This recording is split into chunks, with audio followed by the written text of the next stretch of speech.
Minnesota Vikings. Does the quarterback matter? Brandon, Kyler Murray is the starter. They decided on it way too early. I don't think it matters either way. Do you think it matters for you? I don't think they chose it too early. Oh, sorry, I didn't mean to interrupt you. Oh no, that's fine. That's fine. Yeah. It's just, I just don't think it matters. I don't know, man. Yeah, because I'm like, I mean, listen, if Justin Jefferson can literally get 1,000 yards with broomsticks at quarterback last year, Broomsticks? then it's what it is. Then Kyler Murray should in theory be able to get him over that, and it should be okay, at least with his numbers. But I mean, this is the what maybe the best wide receiver room in the division, maybe, but probably second best. It's definitely close. I think that obviously them and the Lions, but it's.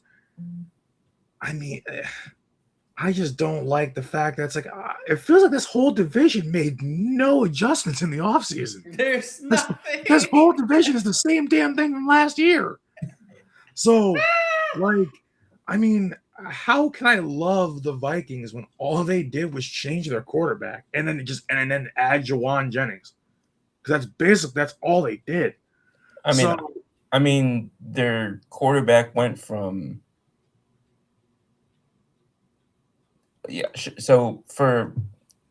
what Shane just said is what I was about to say. Shane said last time the Vikings had a competent quarterback play, they won 14 games. Kyler isn't amazing by any means, but he's twice as good as anything they had last year. With a quarterback-centric coach, I might add. Yeah, which I mean, are we saying he's the quarterback whisperer after doing what he's done with JJ? Where you can be a quarterback whisperer. That doesn't mean you can literally make any quarterback good. Why in God's name? First of all, how the hell did they win 9 games last year? Oh, well, I know why. Defense early on. That's defense, why. Yeah. Jesus. I was talking to somebody about this yesterday. May have actually even been on the show. We were talking a little bit about it on the show, a tiny bit yesterday. But Wentz and Murray might be the most boom or bust quarterback room in the entire NFL. You should include JJ in there because I'm not gonna lie, I forget he's still there sometimes. But that's part of the thing, right? With them, where I feel like this has a real potential. Scoop, you mentioned this about Atlanta, how it feels like it could possibly just be a carousel that they keep turning. Yes. Every couple of weeks. That's how I feel I feel that, I should say, let me put it this way. I feel that even more with Minnesota. They could just keep turning it and not finding a solution. And what's hilarious is that they still have most of the defense that last year looked purple people eater-ish for a couple of weeks. Yeah. Yeah, that's also the Brian Flores defense. They're going to look great for the first half of the season and then fall apart in the second half because they always do. So, I mean, I don't know. I like some of the guys they got. For the record, Shane said JJ's always been a bust. We said that years ago when we saw his combine. Yeah, he was definitely on that before I was.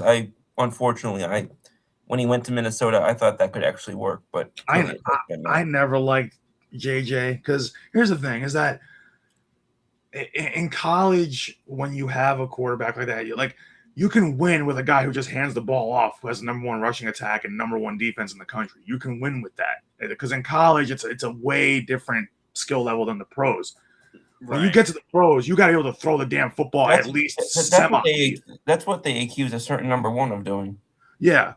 Yeah, and and we'll get to that next week because oh boy, can I rip into that? Yeah, you and me both. But because this is why I make the counterpoint. You can win like that in college. You can't win like that in the pros.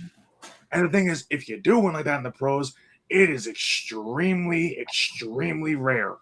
So, it's like, that's why everybody was like, "Oh, JJ McCarthy is a national champion." I'm like, all he did was hand the ball off in college to the number one rushing offense and let the number one defense in the league destroy offenses. So, like, it's not like he did anything.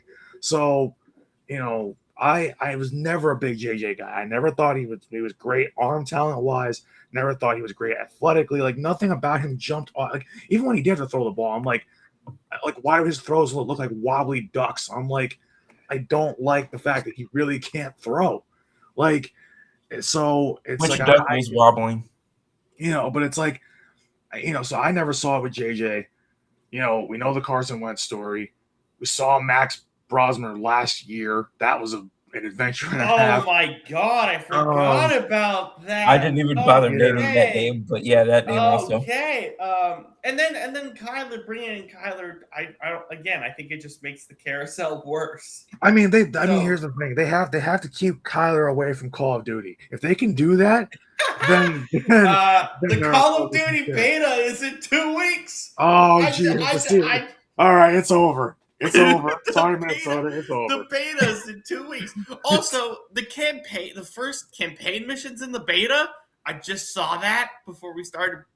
I don't know. Anyway, so your X Factor is put Kyler away from Call of Duty. Because it has to be.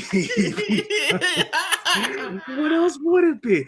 I mean, I would love to say, like, you know what? Because I actually trust Kyler enough. I think about this. I trust him enough to chance it to be at least twice as good as what they had last year. So I actually won't go Kyler, even though that's the obvious choice because he's coming into a whole new system, new coaching staff, what have you. I think if they're gonna go anywhere, listen, he's old, but they need Aaron Jones to stay somewhat healthy. Because if he's not, Kyler cannot throw the ball, like any quarterback. You can't throw the ball basically over 35 times a game and expect to win a lot of games. I love Jordan Mason as a backup, but putting him as the primary starter for the majority of the year is not going to work. And the thing is, when Aaron Jones is in there, he's actually been decent. Like, last year, even when he was healthy, which wasn't often, but when he was, he still had over 540 yards rushing, and that wasn't even for much of the season. 4.2 yards a carry. He didn't have a ton of touchdowns, but that was to be expected. But it's like, they need, I would say, out of him, they need at least, I would say, not even like 1,000. They only need 1,000 yards. But to me, for them to be successful, they need at least 800 yards out of him. They need that. Because if they don't get that, and you're relying on Kyler to throw a lot, which, whenever he kind of did in Arizona, it wasn't the best outcome. It's like Kyler was at his best when he could defer to guys like a James Conner in Arizona. But you don't have that here. And if Aaron Jones isn't healthy, you're not going to have that here. So I think the X factor is honestly less Kyler. It's more Aaron Jones for me. Scoop, what say you for X factor for Minnesota?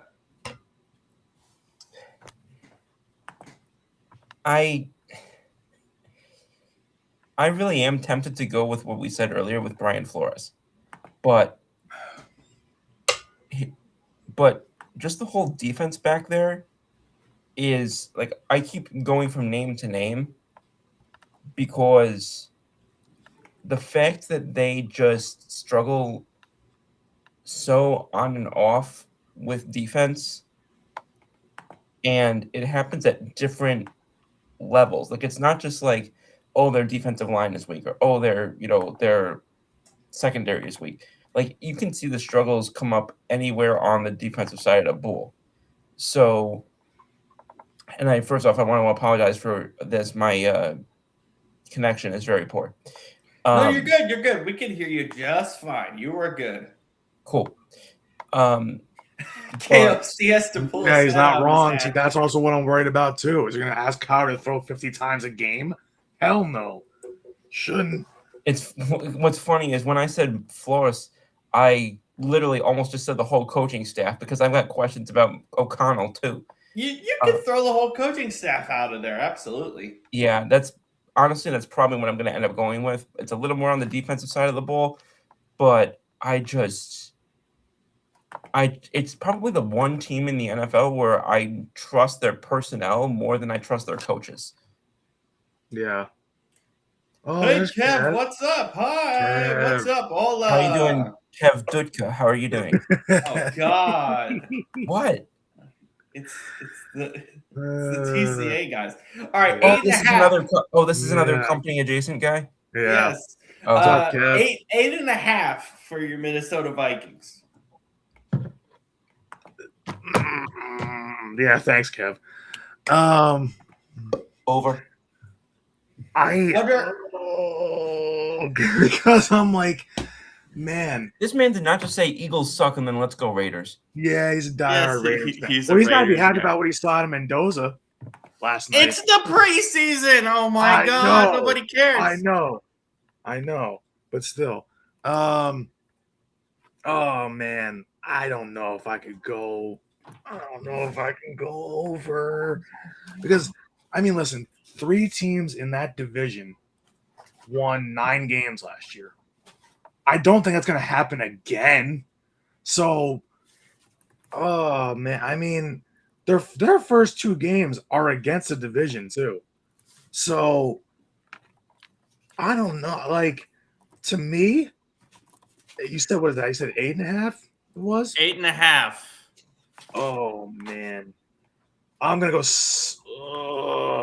I'm gonna go slightly under, just because I don't trust Kyler Murray. I like Kyler Murray better than what they've had. I don't trust him to throw the ball 40 times a game. So All right.